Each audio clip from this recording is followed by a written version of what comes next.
दोस्तों नमस्कार। ऐसा प्रतीत होता है कि भारतीय जनता पार्टी के लोग अपनी खुद की बेइज्जती कराने में उनको महारत हासिल है और यही चीज़ हुआ 25 तारीख को। अभी ये जो 25 जून बीता है उस दिन दरअसल 25 जून को जो इमरजेंसी लगाई गई थी 1975 में इंदिरा गांधी जी के द्वारा, उसकी 50वीं साल थी। यानी कि 25 जून 2025 को इमरजेंसी लगे हुए 50 साल पूरे हुए थे।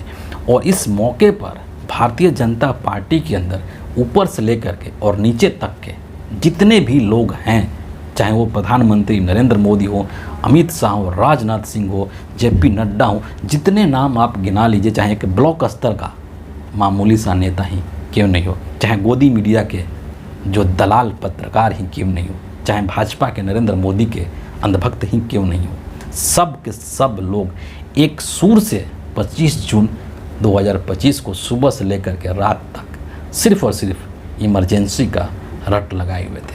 आपातकाल आपातकाल आपातकाल। कांग्रेस ने आपातकाल लगाया, इंदिरा गांधी ने आपातकाल लगाया, ये कर दिया वो कर दिया। पूरे दिन जो है इन लोगों ने आपातकाल का रोना रोया। और उसके बाद में आनन फानन में इन्होंने ट्विटर के ऊपर एक पोल किया। बहुत मज़ेदार है, इसको ध्यान से सुनिए। बीजेपी का जो ट्विटर हैंडल है, जो नेशनल ट्विटर हैंडल है बीजेपी का, उसके तरफ से एक पोल किया जाता है ट्विटर के ऊपर और उसमें ये पूछा जाता है बीजेपी की तरफ से कि कांग्रेस सत्ता में आई तो फिर इमरजेंसी लग सकती है। इस पर देश के लोगों से राय पूछा गया।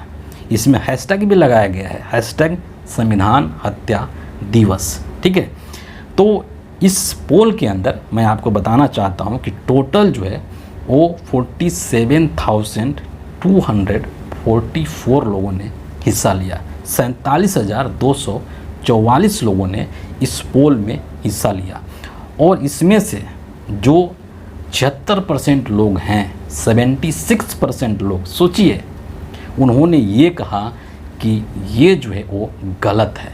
यानी कि कांग्रेस पार्टी दोबारा में सत्ता में आती है तो वो इमरजेंसी नहीं लगाएगी। ये 76% लोगों का मानना है और सिर्फ 24% लोगों ने इसमें हाँ बोला है।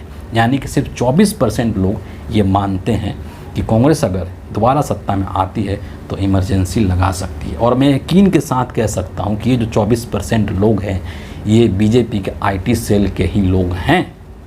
तो यहाँ पर जिस मंशा के साथ इन्होंने ये पोल लगाया था, इसमें इनको मुंह की खानी पड़ी है।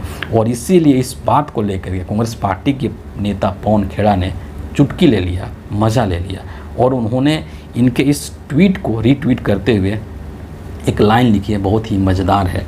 उसको मैं यहाँ पर पढ़ करके सुनाता हूँ। पवन खेड़ा कहते हैं कि जिस वोटिंग में चुनाव आयोग का सहयोग नहीं होता उसमें भाजपा की हालत खस्ता हो जाती है।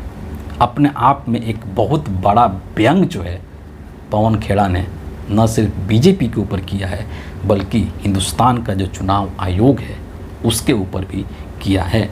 और इसके माध्यम से, इस ट्वीट के माध्यम से और जिस तरीके से लोगों ने बीजेपी को यहाँ पर रिस्पॉन्स किया है, बीजेपी को इसको बोलते हैं सेल्फ गोल कर लेना, है ना, कि बीजेपी ने अपनी ही किरकिरी करा ली, बीजेपी ने अपनी ही बेइज्जती करवा ली, अपनी ही फजीहत करवा ली।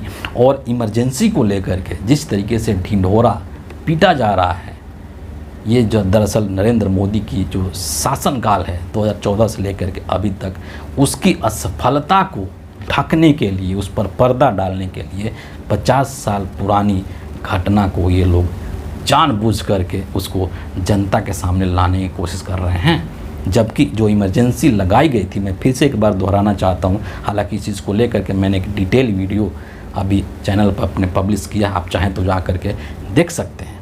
इमरजेंसी हिंदुस्तान के संविधान के अनुसार लगाई गई थी, संवैधानिक प्रावधान के तहत लगाई गई थी, तो ये कोई गैर संवैधानिक कार्य नहीं था। और जिन स्थितियों में इंदिरा जी ने इमरजेंसी लगाया था उसकी प्रशंसा RSS के जो उस वक्त के प्रमुख थे देवरस, बाबा साहब देवरस साहब, उन्होंने भी की थी। बाकायदे उस किताब के अंदर उन्होंने जिक्र भी किया था। उस किताब का लोग स्क्रीनशॉट भी शेयर कर रहे हैं, है ना, तमाम चीज़ें हैं। और इस चीज़ को भारतीय जनता पार्टी के लोग भी जानते हैं, ऐसा नहीं कि नहीं जानते हैं, लेकिन वो इस देश के जनता को सही चीज़ों से गुमराह करने की कोशिश करते हैं, जो कि इनकी पुरानी आदत है और वही चीज़ ये लोग करते हुए नज़र आ रहे हैं। वास्तविकता ये है जिसको कि ये पूरा देश महसूस कर रहा है, फील कर रहा है कि 1975 में जो इमरजेंसी लगाई गई थी इंदिरा गांधी जी के द्वारा, जो कि संवैधानिक प्रावधान के तहत थी, उससे कहीं बुरी स्थिति इस वक्त में है। यानी कि 2014 से लेकर के और 2025 तक अभी की जो स्थिति है, ये जो नरेंद्र मोदी के शासन का जो 11 साल है, ये अघोषित इमरजेंसी है। उस इमरजेंसी से भी खतरनाक ये 11 साल का कालखंड है, क्योंकि इस वक्त में आप देखेंगे कि देश के तमाम चीज़ों का इन्होंने मटिया मेट कर दिया है।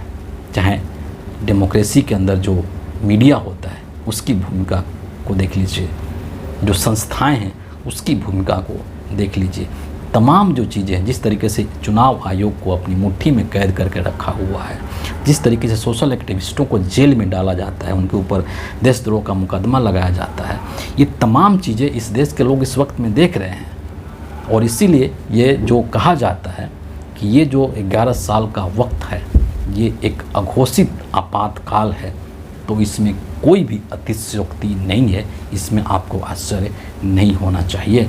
और इसके माध्यम से ये जो पोल बीजेपी ने कराया है, इसके माध्यम से एक बार मैं फिर कहूँगा कि नरेंद्र मोदी की और बीजेपी की जो पोल है वो खुल चुकी है, ये एक्सपोज हो चुके हैं। इनको पता है कि देश की जनता को सच्चाई पता है, हकीकत पता है, लेकिन ये फिर भी जो है अपनी आदतों से बाज नहीं आ रहे हैं और लगातार लोगों को गुमराह करने की, मुख्य मुद्दों से भटकाने की कोशिश कर रहे हैं। तो फिलहाल इस वीडियो के लिए इतना ही है, और अगर आपको मेरे वीडियोज अच्छे लगते हैं तो इसको ज़रूर एक लाइक कीजिएगा, अपने लोगों के साथ अधिक से अधिक शेयर कीजिएगा, और हमारे चैनल को सब्सक्राइब करके बेल आइकन भी ज़रूर प्रेस कर दीजिएगा। अगले वीडियो में आपसे फिर मुलाकात होगी, तब तक के लिए बहुत बहुत धन्यवाद।